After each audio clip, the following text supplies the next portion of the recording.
Hi, everybody. Welcome to today's MCHRI seminar, expanding the evidence base in pediatrics and what can and should we use as far as observational designs. Pleased to introduce myself to you. I'm Grant Wells, Director of Innovation and Development for MCHRI. Today's topic will feature Dr. Manisha Desai as well as Dr. Michelle Auden. Both are experts in this field, and Manisha serves as the director of the quantitative sciences unit here, and Michelle is a professor of epidemiology. So really have a nice swath across this. Just some quick promo and informational updates for everybody. I just want to thank our education committee that helps us put these seminars on.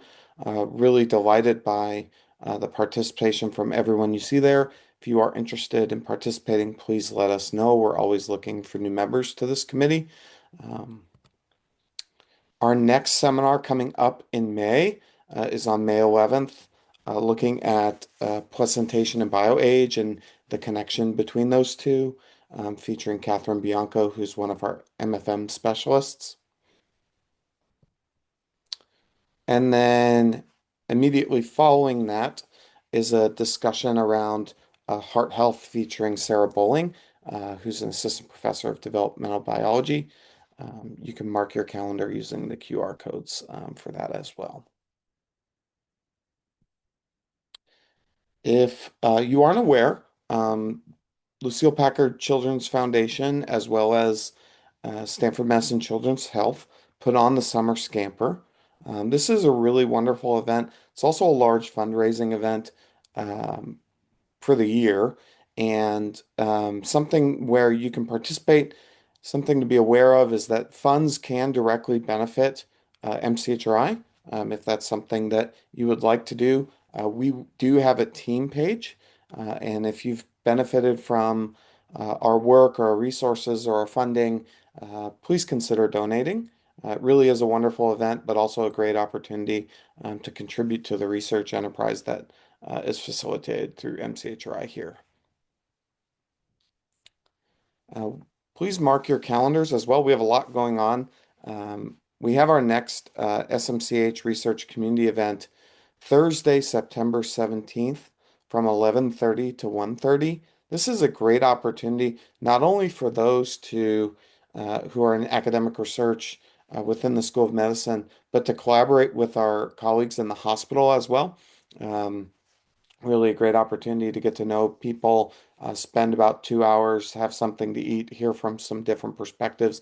We also will have a tabling activity where you can introduce yourself to people that you may have always wanted to meet or learn about different resources that exist within the Children's Hospital that can benefit your research.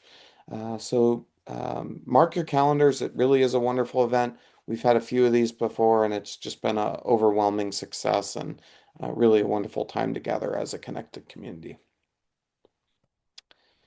We have come up with a really interesting new way to share your successes that have been supported by MCHRI funds or resources or tools. If you scan that QR code, you can submit kind of a walkthrough um, form that will allow you to kind of communicate all these different really encouraging and exciting things about areas where your research has benefited from MCHRI's work. Please consider submitting that form if there's something really exciting to share. The great part about this is we have a marketing and communications expert within MCHRI who can really do a great job of broadcasting that not only within our community, but on our social platforms as well. So please go ahead and do so.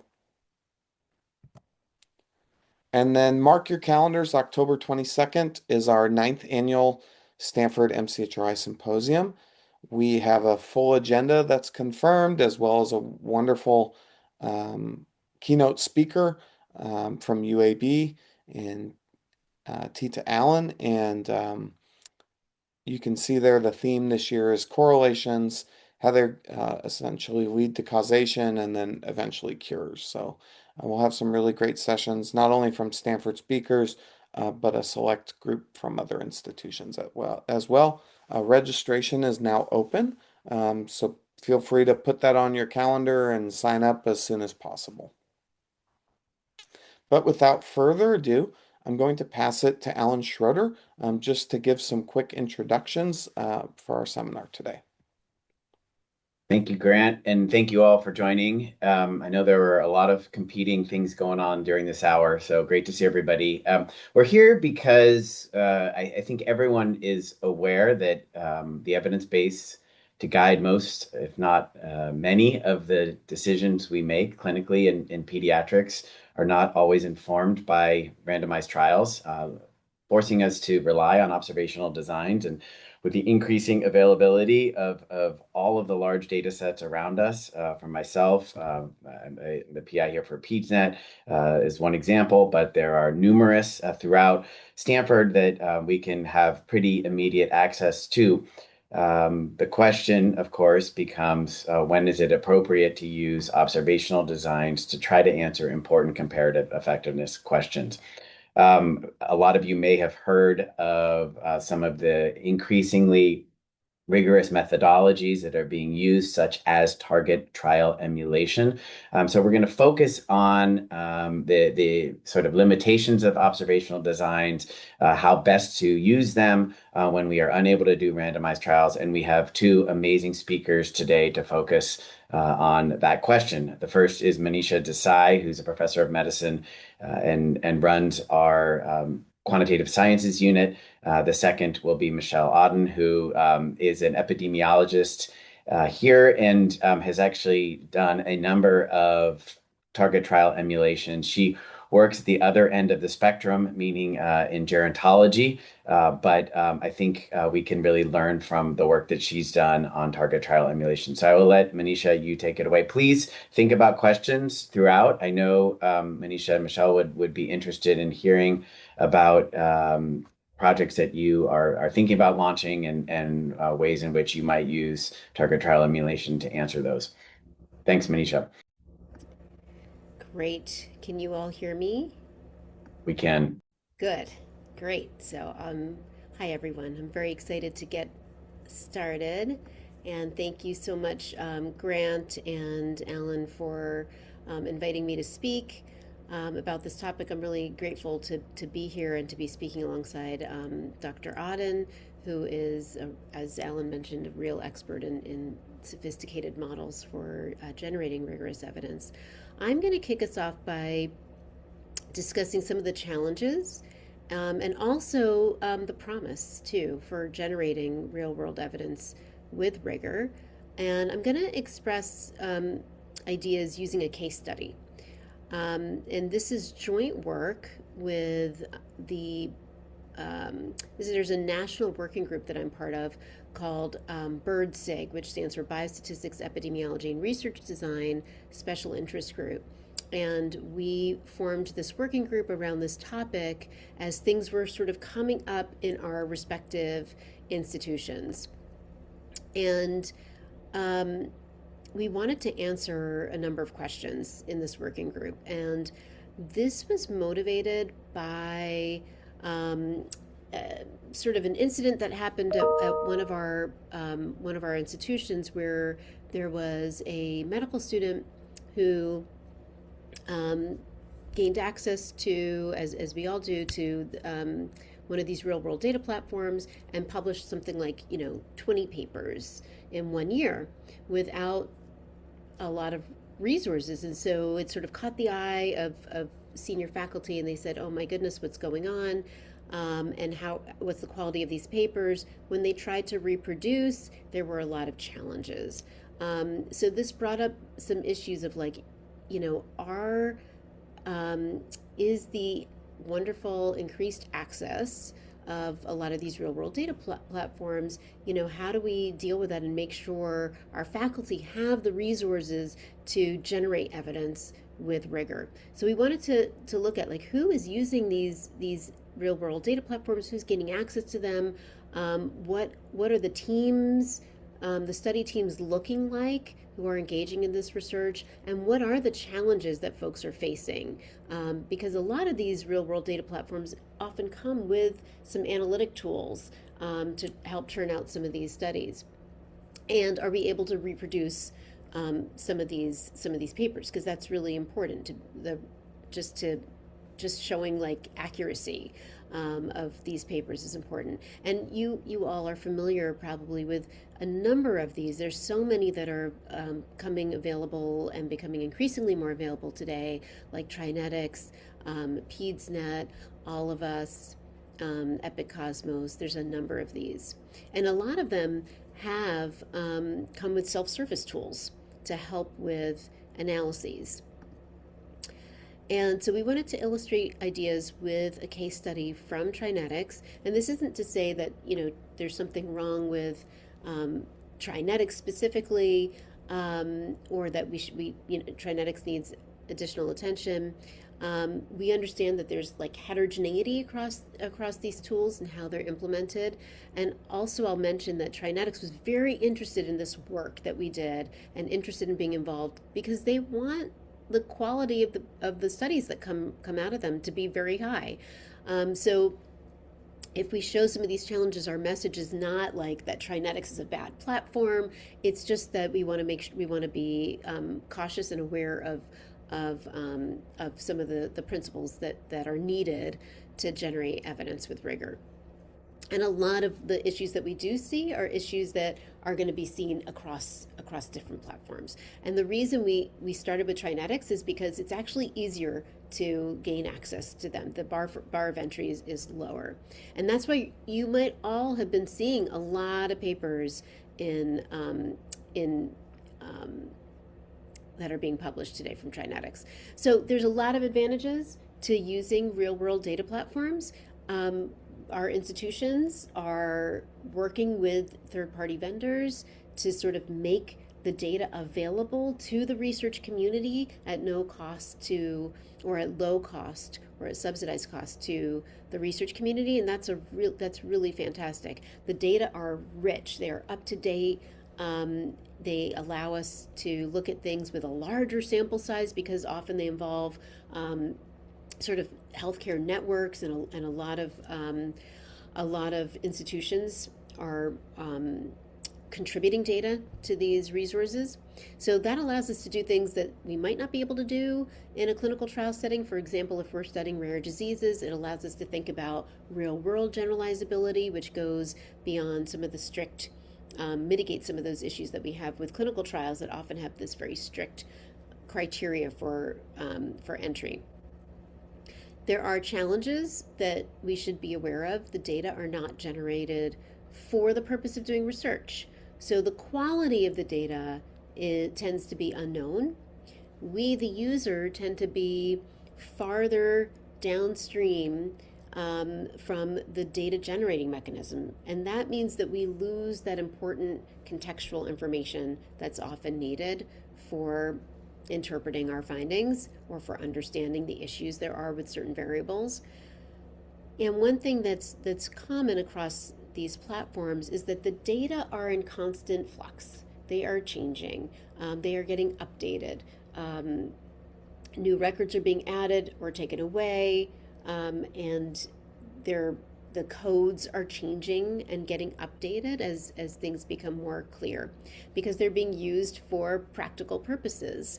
And so this is one of the prices we pay when we're doing research with data like this. Often with the self-service tools, the methods that are in the analytic packages might be overly simplistic, and we might be trying to do something that requires a little bit more sophistication. So we're almost always answering or addressing causal questions. And so we want to make sure that we're equipped with the right tools to do that and that our assumptions are met. And we'll learn a little bit more about that, I think, when Dr. Auden gives her talk. So we want to make sure that these capabilities are not giving a false sense to investigators about how strongly they can conclude. I just wanted to flash a paper that came from Trinetics because I don't want to appear to be coming off too critical of Trinetics. And this I thought was a really beautiful example of like quality work, at least from what I could tell, from a trinetics-based study. This was a study that did trial emulation, looking at first-line pembrolizumab plus chemotherapy versus chemotherapy alone for lung cancer. And I just thought this was a really nice example. They have a nice, robust team, really well-designed study. And so I wanted to point out that there are definitely nice papers and nice work that you can do from these studies. So the first thing that we did was we wanted to understand like who is using these database platforms and how are they being used, so that we could raise awareness around some of these issues. So for one thing, you know, they're being used increasingly more because more institutions are sort of signing up for these platforms. And this is just you can see the trajectory here for Trinetics. If you search PubMed, you can see the increase in the number of papers. And when we just grabbed all of the papers in 2024, just to sort of characterize them. Most of them, 85%, are answering causal questions. So that gives a clue as to the level of sophistication that is really being asked of, when we're asking causal questions through this data platform. When we looked at those causal inference papers, only 38% included a quantitative expert. And we were really generous in how we categorized quantitative. And then when we were a little bit stricter, we saw that 24% had a biostatistician or epidemiologist, someone with causal inference expertise on the paper. That's really low, given what folks are trying to do. We also saw that 40% of the papers were led by early stage investigators without a senior mentor or co-author on the paper. So I'm going to illustrate ideas with this case study. What we wanted to do with this case study was see if we could reproduce the findings. And this was a case study looking at obstetric complications in mothers who had a diagnosis for ADHD. And the key question that these authors were asking, and note, we only have 3 authors here. They're all early stage. No one has no one has a degree in a quantitative field. And they're asking this question.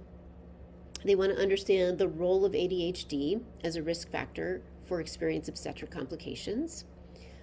This was a retrospective observational study. The primary exposure was ADHD.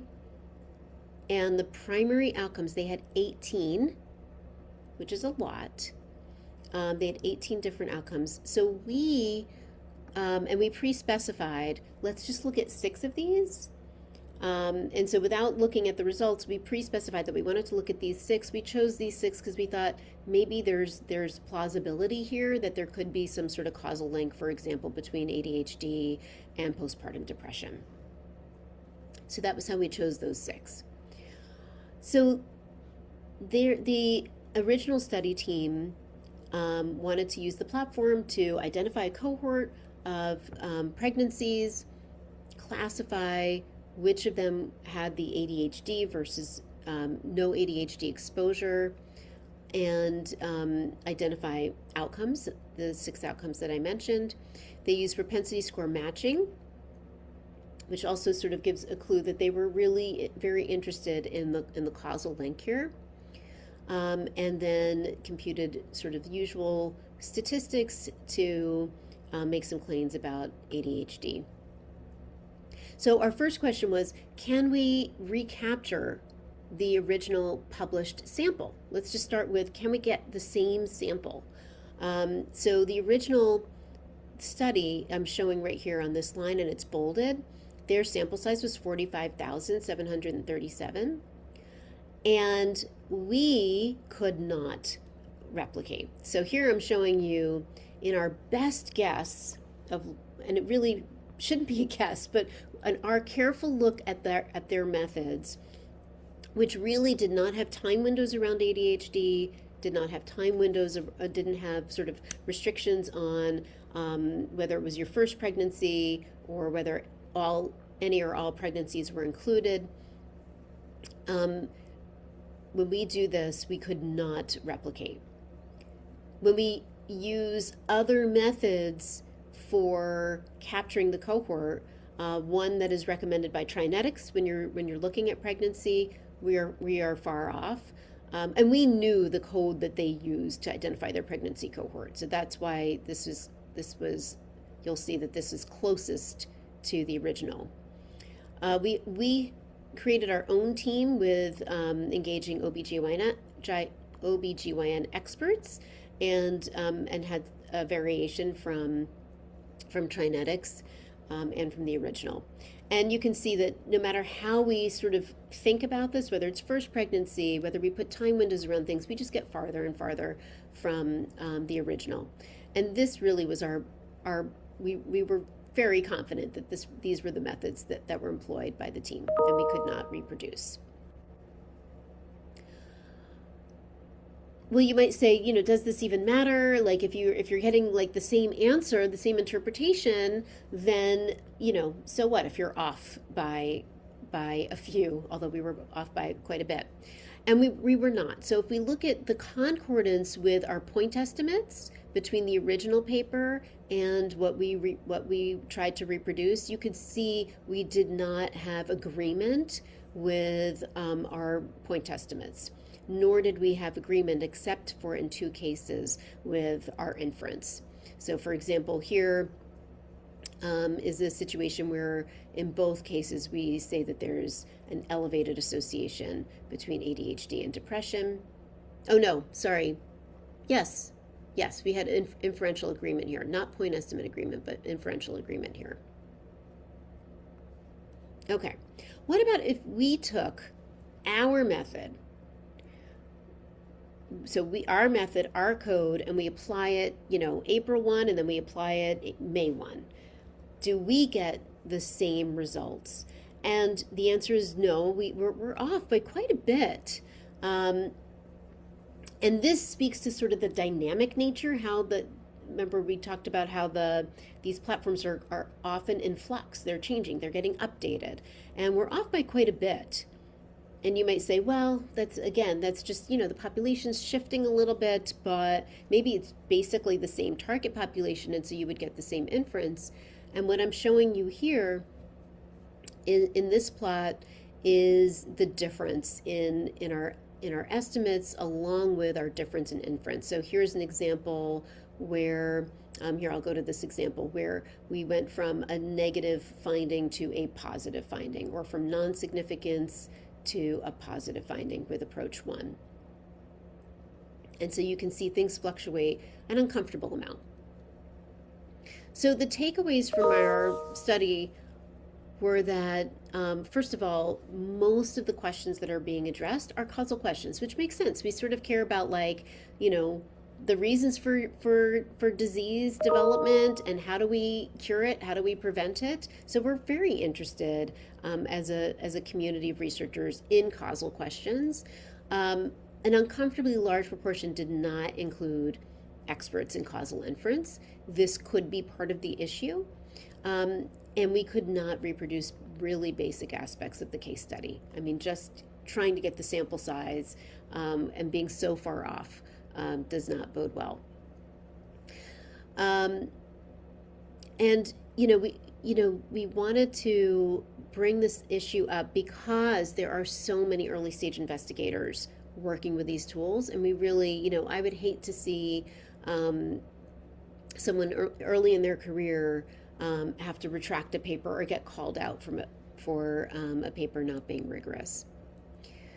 So what should we do? And I think and I think Michelle will talk about this. We'll go into more details here, but something about the awareness of the research question that we're asking and making sure that we take accountability for that interpretation. And just because we can do something, just because you can do propensity score matching, does not necessarily mean that you are addressing a causal question adequately. So first of all, be very clear with yourself. Is this a causal question that I'm addressing? What tools do I need to address this question? And I see a lot of folks say, well, I controlled for age, sex, blah, blah, blah, blah, blah, and here's my estimate after controlling for such and such.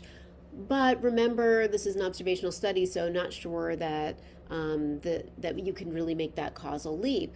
And I really think that that can somehow be a cop out. Like, then why do the study? So one needs to think very carefully about that. And yes, be clear about the uncertainty, but we really should only do something if we're fairly confident that we can make a strong statement, or be sure to qualify it. And we shouldn't just have a knee jerk reaction to saying not all associations are causal. Team science principles are really important because, and now more than ever, right, we're seeing like AI is helping us do coding, it's helping us do analyses.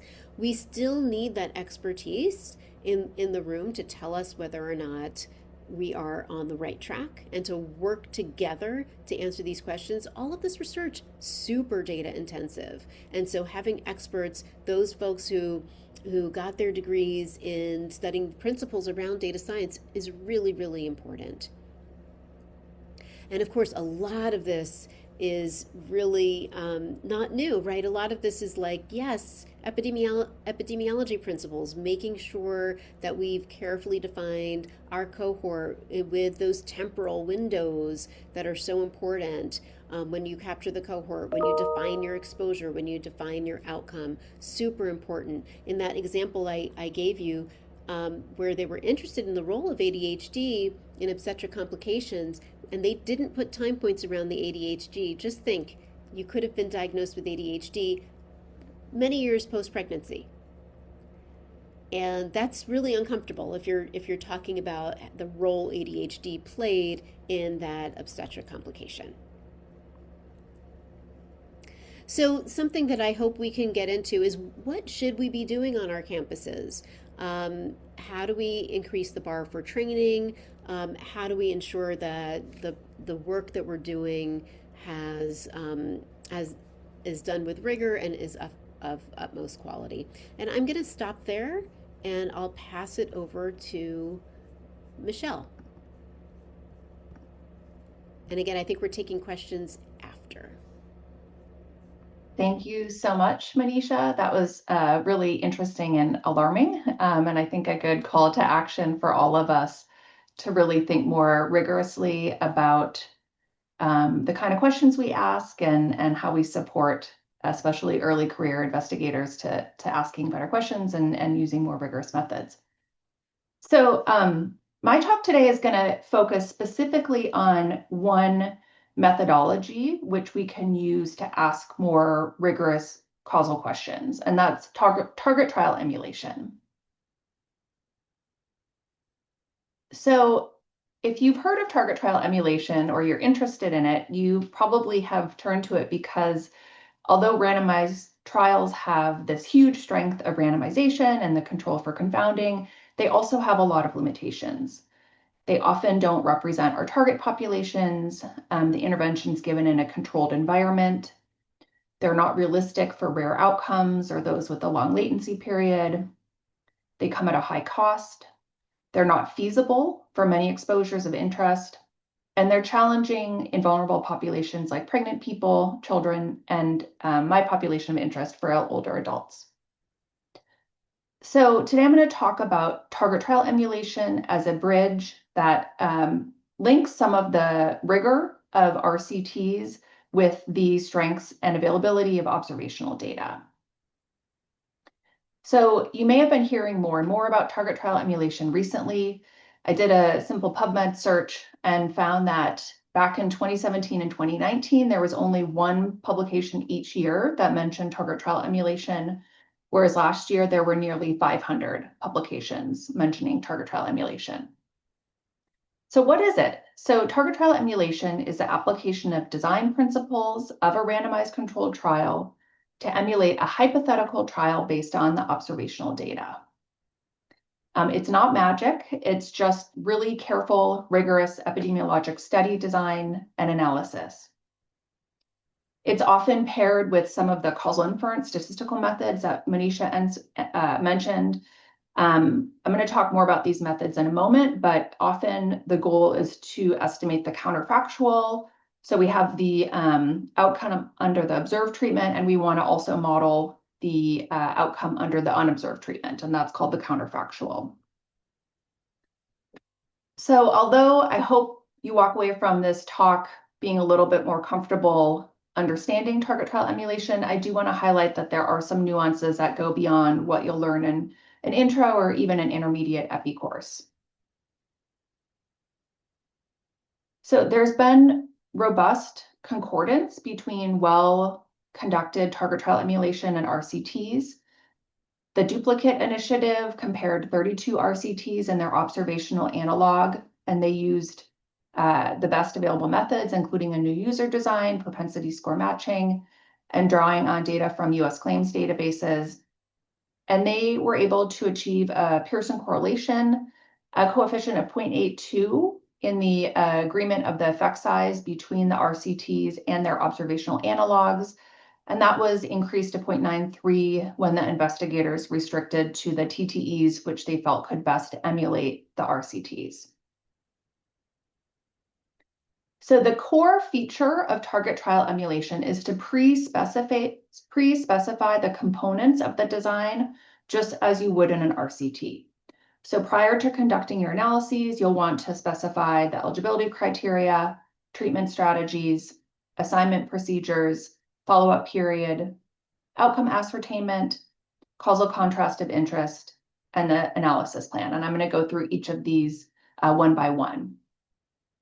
But first, I want to highlight as a great reference this process guide from the FDA Sentinel Innovation Center principled, which nests this specification of the protocol within a larger process.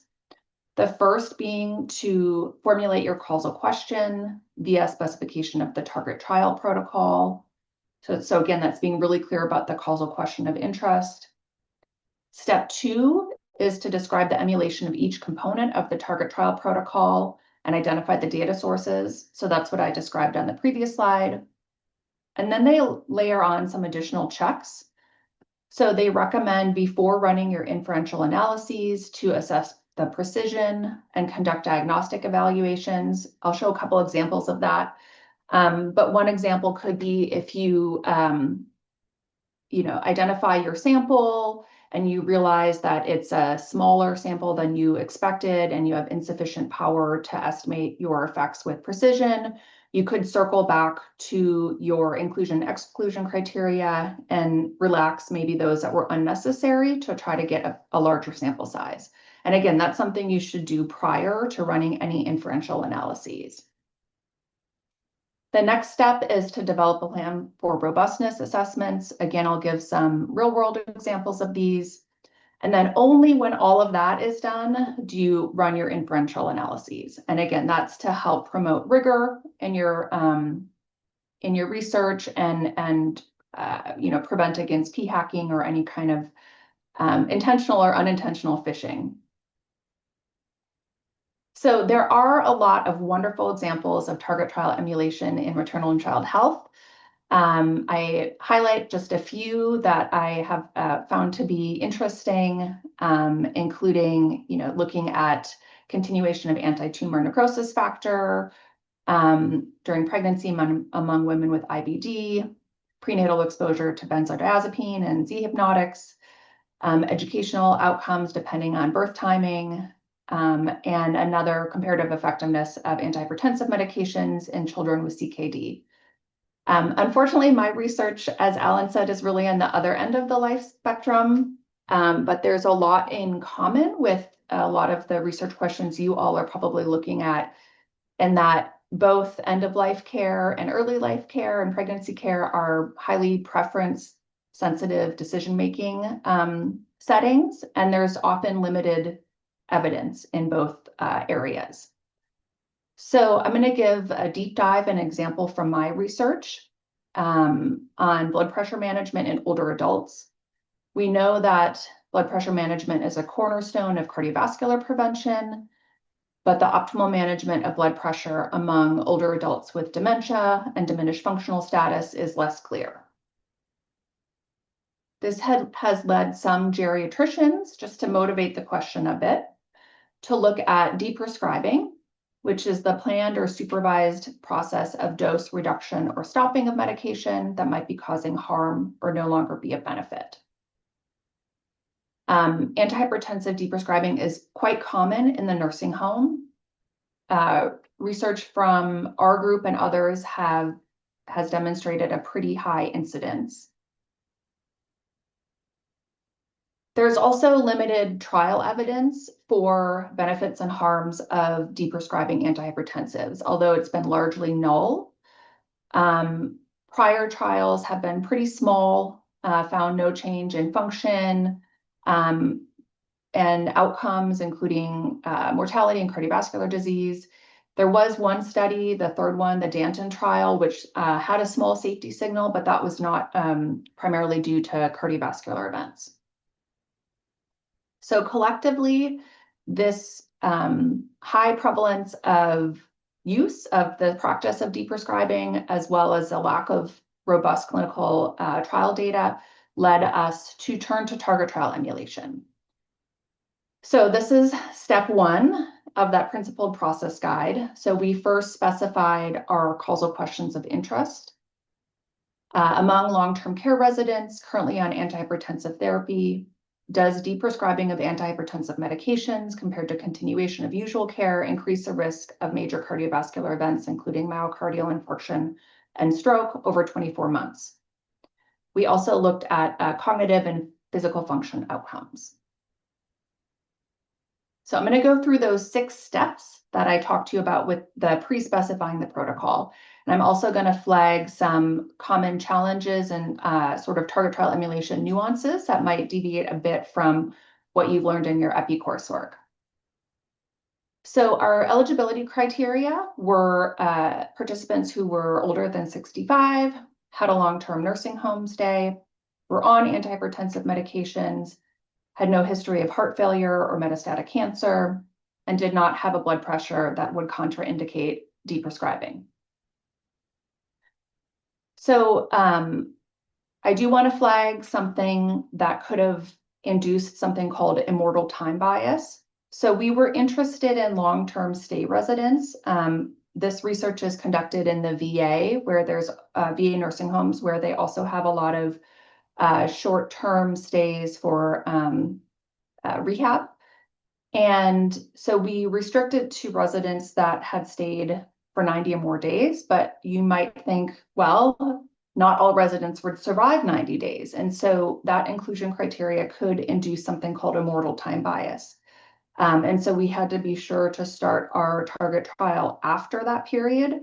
Otherwise, it would require that people survive to be in our study.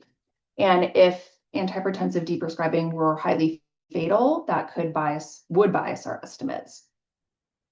Another more common example of immortal time bias that I see a lot in TTE is, for example, let's say investigators are interested in the causal effect of statins. They might require a 90-day use of statins because we'd expect that to maybe be the minimum required for a causal effect, but that also requires that people survive for 90 days. So for target trial emulation, you just want to think about, does your cohort design or your treatment definition require people to survive? And if so, you'll need to modify it because that also could be inducing what's called immortal time bias.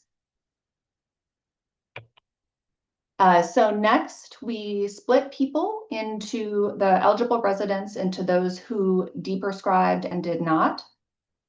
I want to flag another key component of target trial emulation. So you need to be studying a change, just like a trial is often looking at either a procedure or a new medication.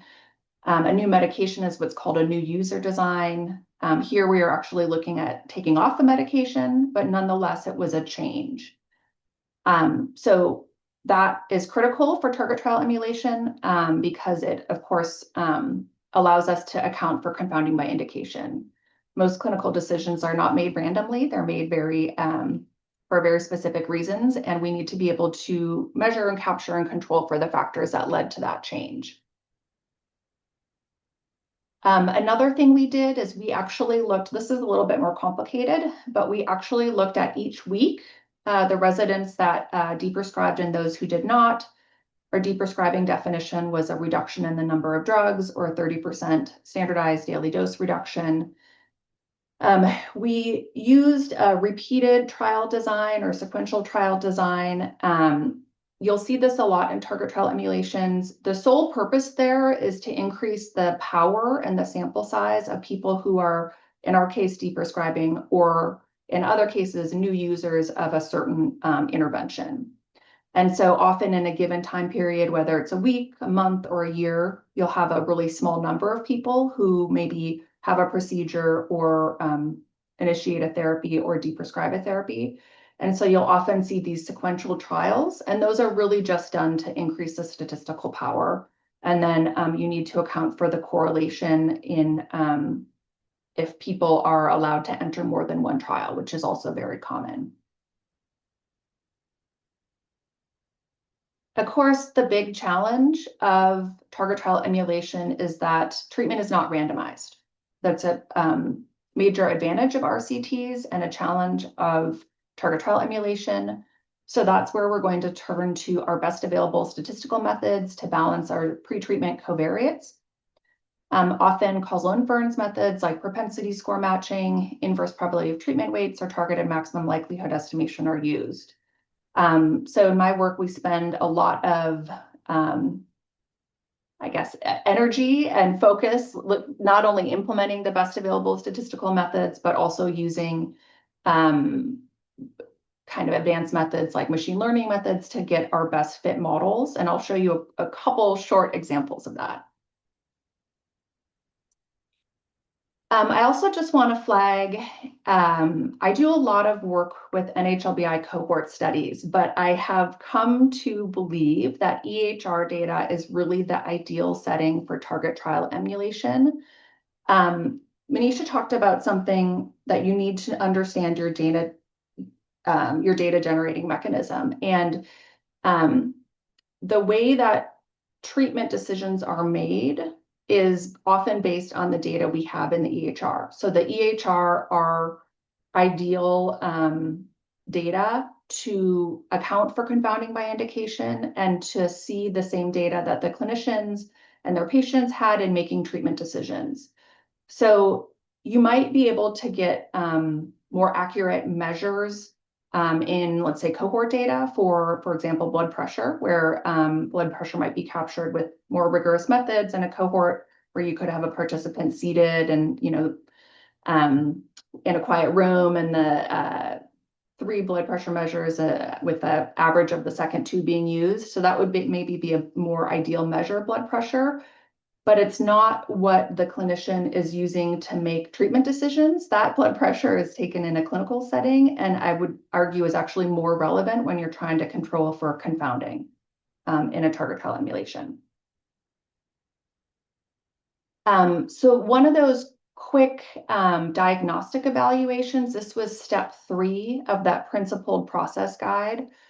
So, and you can do this before running your inferential analyses. This is not p-hacking. This is just ensuring that the methods you're using are working. So one of the methods that's commonly used to account for pretreatment confounding is inverse probability of treatment weights. And so in our study, this plot is a love plot looking at the standardized mean differences. You can see the rows are all the different covariates. It's kind of, it doesn't matter what they are, but you can see that before applying IPTW, we had a lot of imbalance in the covariates, which you would expect. And then after applying IPTW, we saw those differences attenuate. So that was one of our reassuring diagnostic checks that we did before running our inferential analyses. And again, that's part of supporting the rigor of your work and ensuring that the methods, that the statistical tools that you're using are working. Okay, we used a 2-year follow-up period. These are kind of nuances, but in our time to event analyses, we started the new time zero each week to increase our statistical power. We also did trajectory mixed effects models where we had a 1-month period for deprescribing. So another thing that's sort of an advanced part of deprescribe or of target trial emulation is that if you think about it, you often allow a grace period for a treatment to occur or a procedure to happen. When people become eligible, they don't undergo surgery or a procedure like the next day. So you might have a window in which you don't know if someone should be assigned to the intervention group or the control group. So something that we're exploring in our next set of work is to use clones to account for the events in this period where the treatment strategies are indistinguishable. This is something I'm not going to go into in detail. It's a very advanced method for target trial emulation, but I just wanted to call it out because you might see it in some papers. It's called clone sensor weight. And again, it's just used when you have a grace period to account for the fact that you're not quite sure during that period what group a person should be assigned to. Obviously, a big deal in using EHR or claims data is you want to think a lot about measurement error. We did some sensitivity analyses. So our primary outcome definition was using an ED visit or hospitalization, but we also did some sensitivity analyses expanding that definition to something that was more sensitive, but maybe less specific. We also looked at cognitive function and limitations in ADLs from the minimum data set. The last part that's pre-specified before running your analyses is what you're trying to estimate. So if you're trying to emulate ITT effects or per protocol effects, they both have different inference and different meaning, but the statistical tools that you're going to layer on are going to differ depending on which you're estimating. So with ITT, you're worried about baseline confounding. So we used IPTW and multivariable adjustment. Again, we use ensemble machine learning to fit our treatment and outcome models. If you're estimating per protocol effects, which are common in target trial emulation, because often people deviate from their treatment groups, often the method used is to censor at non-adherence from the assigned treatment groups and then use inverse probability of censoring weights to account for informative censoring. We were limited a little bit because of the VA server we were working on, but I just wanted to highlight this method, targeted maximum likelihood estimation for confounding. This is really a great way to balance baseline confounders, and I just wanted to flag it in case you see it. It sounds like a really scary method, but it's actually fairly straightforward. It's just a double robust method to control for confounding. It's often paired with a superlearner algorithm, which is a stacked ensemble machine learning method to flexibly fit models with cross-validation. And if you're asking, Michelle, why should I care? It's because it has two opportunities for bias reduction. That's what makes it doubly robust. So it's a really good method of controlling for confounding. And it's maximally efficient if both models are correctly specified. Okay, so I'm going to briefly go through our result slides. I just have a few slides left, but I want to highlight some of those additional checks that we did and also show you our results in case you're interested. So our primary outcome of MI and stroke, we found that deprescribing did not increase the risk of cardiovascular outcomes after applying our statistical adjustments. We saw a similar effect size when we used a sensitivity analysis of a more sensitive outcome definition. And here's one of those rigor checks. So before running this, we also looked at what's called a negative control outcome. So something that we would expect to have no association with deprescribing. So we picked urinary tract infections because they're pretty common in the nursing home. And we saw, using our same methodological approach, there was no relationship between deprescribing and UTI. So that's one of those robustness checks that, again, would be good to do before running your inferential analyses. We also looked at functional outcomes. Very briefly, we found that deprescribing had a slight protective effect on cognitive function, especially among residents with dementia. We found a slightly protective effect on disability worsening. You can see the blue deprescribing group, their ADL trajectory. So ADLs are bad, ADL activities of daily living limitations. We saw them slightly improve over time, whereas the stable user group, they slightly worsened over time. Those were not clinically meaningful changes. but nonetheless reassured us about the safety of deprescribing.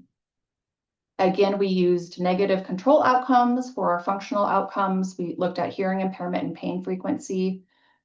For both of those outcomes, we saw a null effect, although the point estimates for both were in the harmful direction, which again made us feel reassured that would introduce a conservative bias for the slightly protective effects that we observed. So in summary, for our studies, they support no major safety concerns on cardiovascular events or function among nursing home residents deprescribed antihypertensive medication. But much like for maternal and child health, patient preference and goals of care remain a critical component.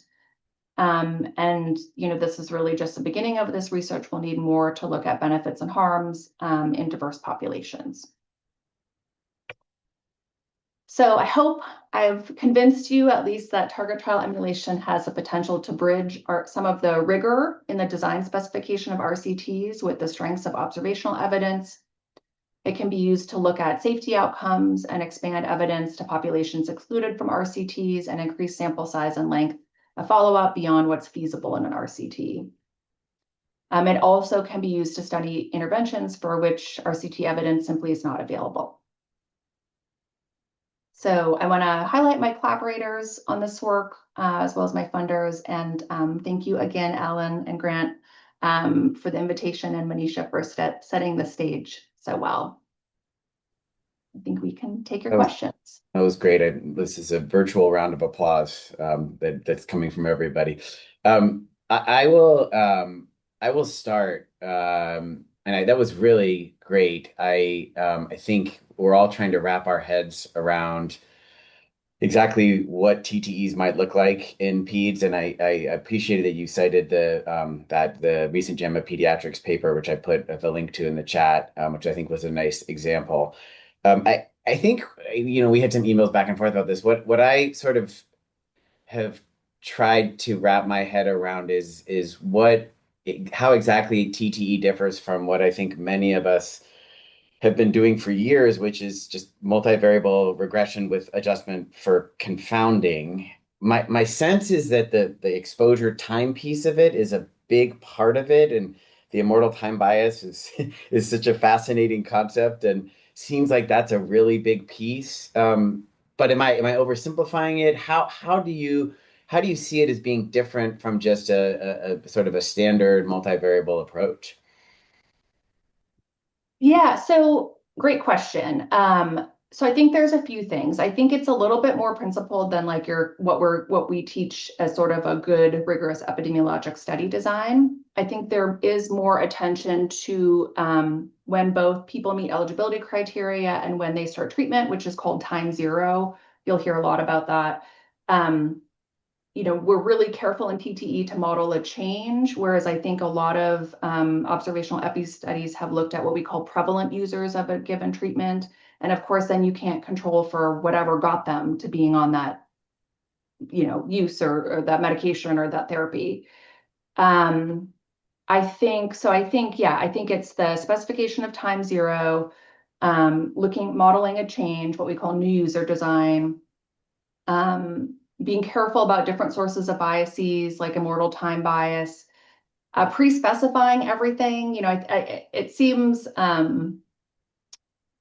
kind of nuanced, but I think what Manisha was really highlighting is that I think just because you can run an analysis doesn't mean you should. And it's so exciting when we learn all these new tools to just run a bunch of analyses and see what we find. But it's when you think about an RCT, part of the rigor of it is that it's pre-specified and designed by multiple investigators for years who agree on the best methods to answer the causal question of interest. And often observational studies are not given the same care and level of attention. And a lot of that rigor and benefit really just comes from that care.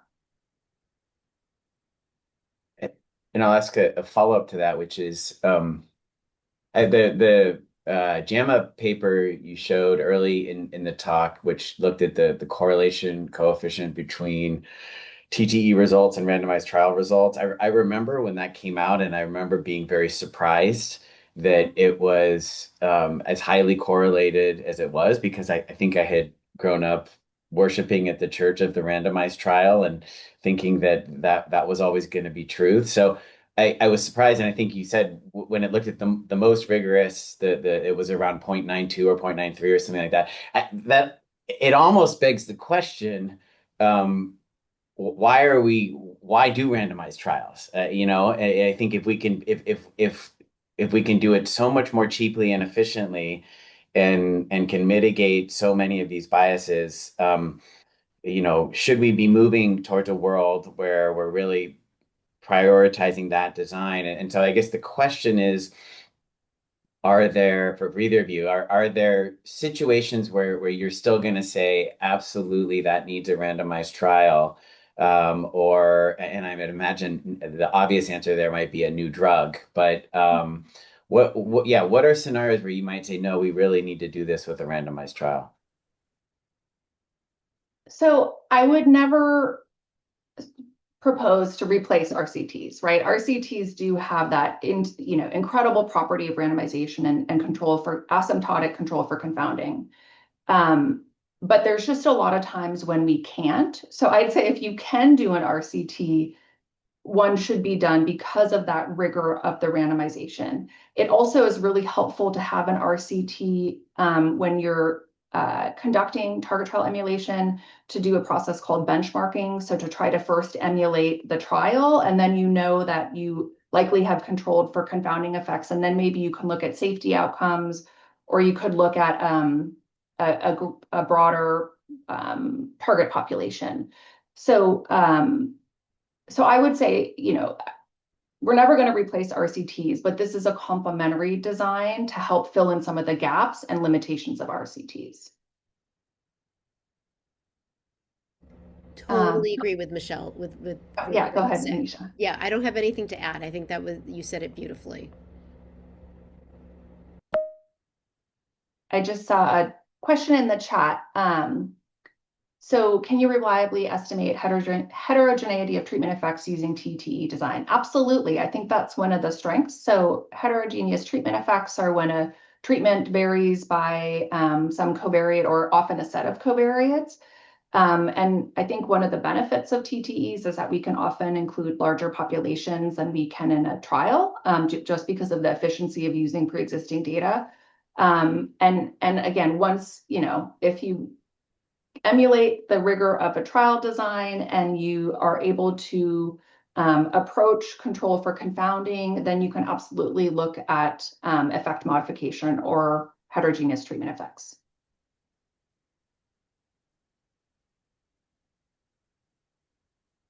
Well, we're running. We probably have time for one quick one if anyone has it, but I don't see any more in the chat. I would love to So ask Michelle a question if that's okay. yeah, great. Michelle, when you do the target trial emulation, what are some of your biggest challenges in the design in terms of your, sort of definitions and setting things up? Where do you struggle the most? Um, It's a great question. I will say one thing that I have a benefit in my grant that supports this work is that another thing that you brought up is, knowing the data generating mechanism, going what's into the available data that you have. So we have 3 geriatricians on my grant who work in the VA nursing home, who are generating the data in the EHR that we're using. Yep. And so we spend so much time evaluating each data element and making sure that it's the least biased that we can get and that it makes sense. Yeah. We're not just like using data and just running it through our model. So we spend a lot of internal time reviewing each data element with the clinicians who are telling us nuances about clinical practice flows or VA policy that help us understand potential pitfalls to our data. Yeah. So That totally makes sense. And it shows the importance of sort of the, bringing on those experts who know what those data are, because you can make a lot of assumptions about your time zero or this, or which, that you have measured your confounders. yeah, absolutely. Well, Michelle, if you ever decide to dabble with in the other end of the age spectrum, please come and supervise some TTEs with us. And Manisha, thank you as well Thank for you. joining and providing that initial overview. That was really enlightening, both of you. Thank you so much. Thanks for the invitation. Thank you, everybody. We will post this seminar on our website and hope you all have a great rest of your day. Bye for now.